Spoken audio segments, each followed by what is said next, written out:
नमस्कार, मैं नेहा शालिनी हुआ, भाजपा प्रवक्ता दिल्ली प्रदेश। आज जैसे कि यहाँ पर आपका सम्मान समारोह है, तो आपको कैसा लग रहा है?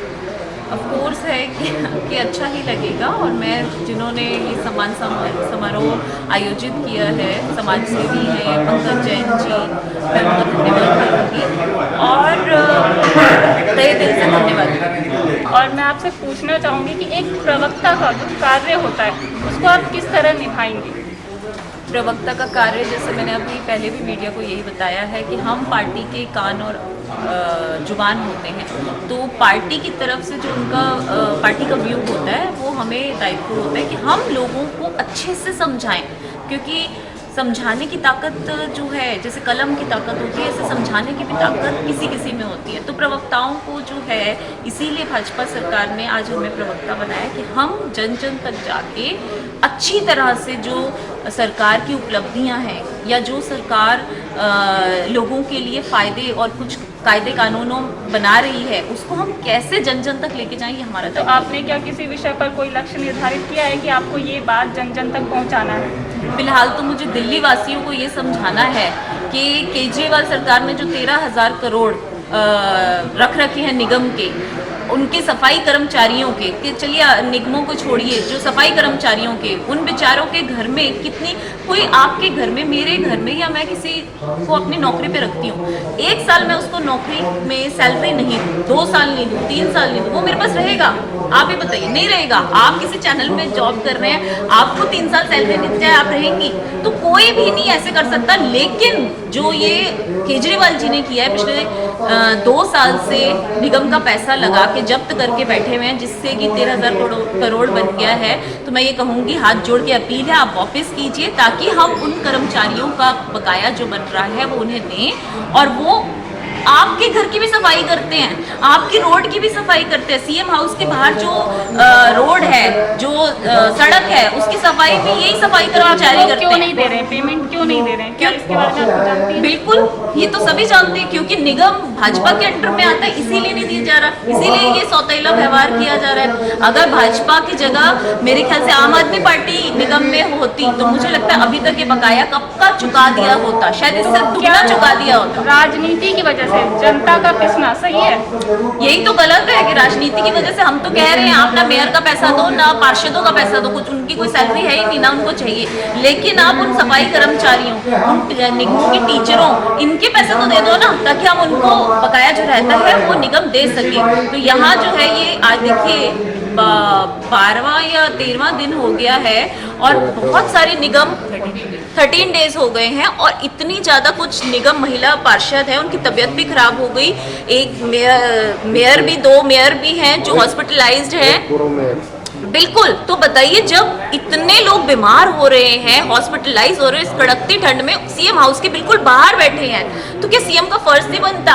हम किसानों के लिए तोमर जी, कृषि मंत्री तोमर जी, पीयूष गोयल जी 6 बार वार्तालाप करने जा सकते हैं, आप 2 कदम पर चल के 1 मिनट के लिए नहीं आ सकते वार्तालाप करने? तो केजरीवाल जी, आप कुछ केंद्र से भी सीखिए।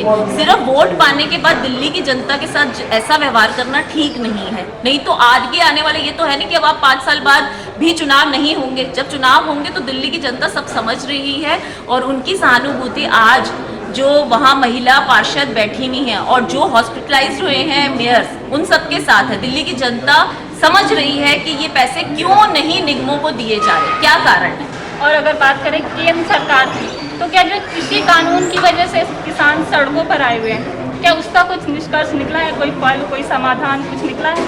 बिल्कुल, कितने सारे जो किसानों ने डिमांड रखी, वो बड़े धैर्यपूर्वक कृषि मंत्री जी ने सुनी भी, और बोला कि ये संशोधन जैसे जैसे आप बताएंगे, जैसे अगर समझ लीजिए कोई कानून आता है, आज तक कभी ऐसा नहीं हुआ कि कोई कानून आया हो और उसको ये कह दिया हो कि हम उसे रद्द करो। पहली बात तो वो कभी रद्द नहीं होता, संशोधन के लिए भी कोई सरकार तैयार नहीं होती, लेकिन पहली ये सरकार है, क्योंकि ये किसानों के हित में चाहती है, तो वो किसानों से पूछ रही है कि आप बताइए क्या क्या चेंजेस, और जैसे जैसे जो किसान बता रहे हैं वो चेंजेस भी हम करने के लिए तैयार हैं। फिर भी उसके बावजूद जो विपक्ष पार्टियां हैं वो केंद्र को वहां बैठे कुछ किसानों को भड़का रही हैं, गुमराह कर रही हैं, जिस वजह से ये आंदोलन आज अब थोड़ा लंबा चल गया है। लेकिन बहुत सारे जो किसान यूनियन है, भारतीय किसान यूनियन ने सपोर्ट किया इस बिल का, ऐसे बहुत सारे यूनियन वाले हैं या बहुत सारे कृषि नेता हैं जो इस बिल को सपोर्ट कर रहे हैं, और क्योंकि वो जानते हैं कि इसका फायदा है आने वाले टाइम में कॉन्ट्रैक्ट बेसिस पे काम करने वाले किसानों आपने के। जो बात बोली, तो लेकिन ऐसा क्यों होता है कि केंद्र सरकार जो भी कानून लेकर आती है उसका विरोध जरूर किया जाता है? देखिए, ये तो आपको सवाल विपक्ष से पूछना चाहिए कि केंद्र सरकार जब भी कुछ अच्छा काम करती है, चाहे धारा 370 लाई तो भी इसका ऑब्जेक्शन हुआ, जब राम मंदिर पे बनने की बारी आई तब भी ऑब्जेक्शन हुआ, तो ट्रिपल तलाक का बिल पास करवाया तब भी ऑब्जेक्शन हुआ। तो मुझे लगता है कि विरोध के लिए विरोध करना आदत पड़ गई है विपक्ष को। और आप नया साल आने वाला है तो दर्शक को कुछ शुभकामना देना चाहेंगी? बिल्कुल बिल्कुल, मैं चाहूँगी कि कोरोना का अंत हो और बहुत जल्दी दिल्ली वासियों को कोरोना से राहत मिले और उनका नया साल शुभ और मंगलमय हो। जैसे वो प्रवक्ता बनी है, मैं उनको बहुत बहुत बधाई देती हूँ। और अभी मैं उनका देख रही थी वो कैसे बात करती है, सच में पार्टी ने उनको ये वाला पद देकर ना बहुत ही ज़्यादा हमारे ऊपर उपकार किया है। हमें बहुत अच्छा लगा।